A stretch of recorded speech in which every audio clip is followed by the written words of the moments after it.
Hi, I'm Jason Clark from Minds at Work. I'm Lisa Smith from Minds at Work. Yeah, we believe that choice is misery, and the more ideas you have and the more possibilities you have, the harder your choices are going to have to be. So we want to look at tools and techniques that can help you take a field of a whole bunch of different wonderful ideas and break them down to two, maybe even just one project. That's the one you want to put your time and energy in. Let's start with a conversation where you've only got two choices. Have we got a technique for helping people with that kind of a decision? When my son was about, I don't know, 16, 17, somewhere like that, he wanted to go skydiving. Well, of course, his mother and I have completely freaked out about this, and he can't wait to do it because he's talking about how much fun it will be if he does that thing. So he's thinking, the best thing if I do that thing. Of course, what his mum and I are thinking of, what is the worst thing that happens if he does that thing? So, best if you do, worst if you do. But there's two other things to consider here. What could be the best outcome if he doesn't do this thing? And what would be the worst outcome if he doesn't do this thing? So we draw up a 2 by 2 grid and we populate each box. And this allows us to have 4 angles on any decision. And again, this is still basic back of the envelope stuff. What would be all the advantages of jumping out of an aeroplane? Oh, great experience. Get to tell your friends about it, take a photo up in the air. And of course, he's thinking fun. This is going to be great. So we can easily populate that box. Yeah. Now, his mum and I are considering what's the worst thing that can happen if he does this? And there's only one thing on our mind: death. We've got nothing else to add to death. But that's still only half the story. What would be the upside of him not doing this? If he doesn't jump, what's the best possible outcome? Well, I guess he's got money and time to do something else that's maybe a little safer. It's a stress-free afternoon for his old folks. Oh, We're we're not. going to consider them too. That's right. We're sitting there thinking, oh boy, we're not worrying about him today. Yeah. But then let's complete this equation. What's the worst thing that would happen if he doesn't do this? Maybe he doesn't get that confidence that he might have got out of that particular thing. And maybe he thinks his parents are jerks because they really discouraged him from this great opportunity. So he ends up resenting his parents. He becomes a timid human being. He's probably talking to his therapist about this for 30 years. And for all I know, he's probably going to go off and do something worse. So when we've measured up these 4 things, the best if you do, the worst if you do, the best if you don't, the worst if you don't, which decision would we make? And it was really interesting because all 3 of us came to the decision that he should jump.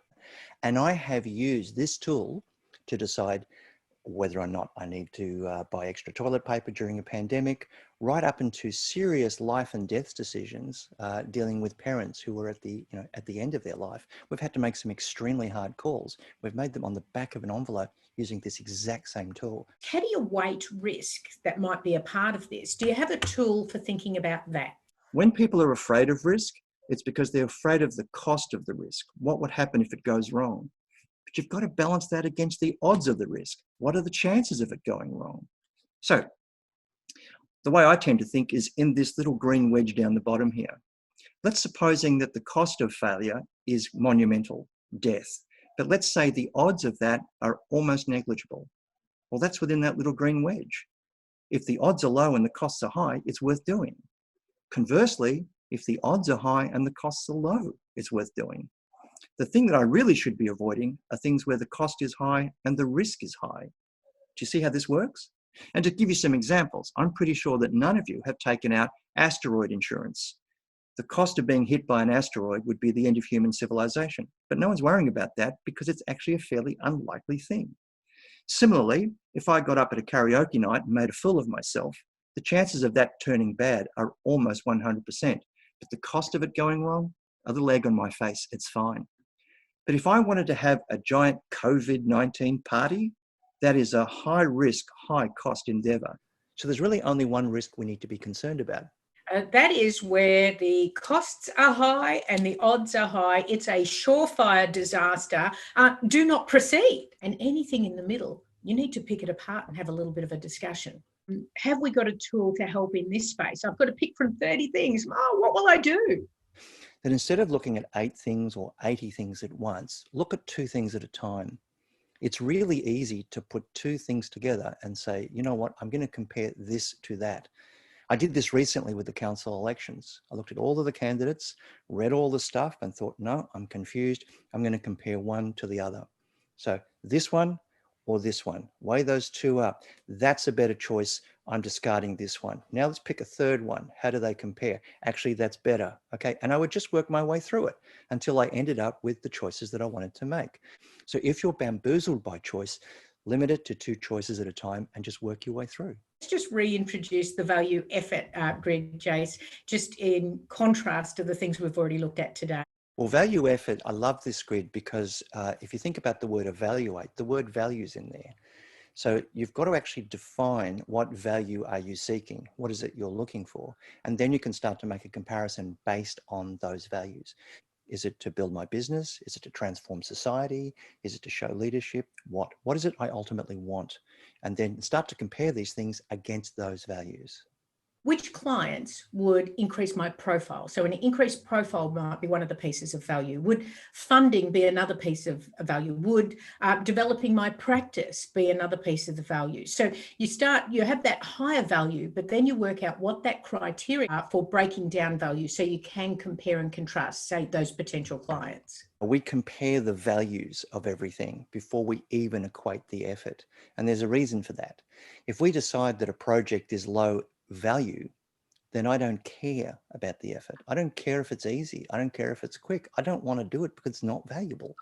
You find the most valuable ideas based on the values that you've decided upon, and then you test them against effort. And of course, what you're looking for there, which projects are going to offer me the highest value for the lowest effort? Because that's the sweet spot. High value, low effort. There's been a few techniques over time that have led people to believe that low value, low effort is low hanging fruit.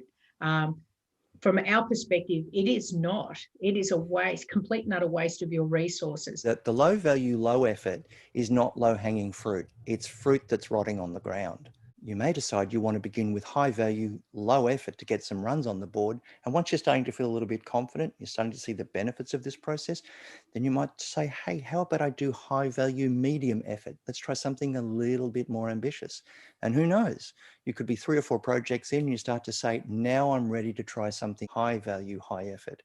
But if that's the first place that you go, your chances of failure are incredibly high. If you've got those big high value, high effort items, the challenge is to say, could I make it easier or could I work up to it? And what could I achieve in increments so that even though I haven't started that really big idea yet, I'm working towards it. But also it's about, finding technology that can assist you in that space. Tech is one thing to help you. Your networks are another thing. That's right, because it's hard for me doesn't mean it's hard for them. Yeah. There may be someone just a phone call away who can do this without even raising a sweat. And you could argue the same thing is true with low value, low effort. If I could go to a low value, low effort idea and increase the value without increasing the effort, I would have a high value, low effort idea. So this tool is a great way of actually reworking and re-engineering an idea that doesn't quite work in its current iteration to something that really would. Yeah, I actually think that's a pretty good group of tools to be putting in your toolbox. But there's a whole lot of stuff out there, isn't there, Jace? There is, and one more I want to throw on the pile just really quickly, because we didn't talk about what do you do if you have to make a choice between 2 things which are identical. So I've got 2 really good, I feel like I really would like some Chinese takeaway, but I also would like Italian takeaway. Or do I see this movie or that movie? Here's a technique that I use. I toss a coin, but I don't toss a coin to make a decision. I toss the coin to test how I would feel about the decision. Okay, heads Italian, tails Chinese. Heads, it's Italian. I really wanted Chinese. Then get the Chinese. I love it. So take those tools, try them out, let us know what works for you.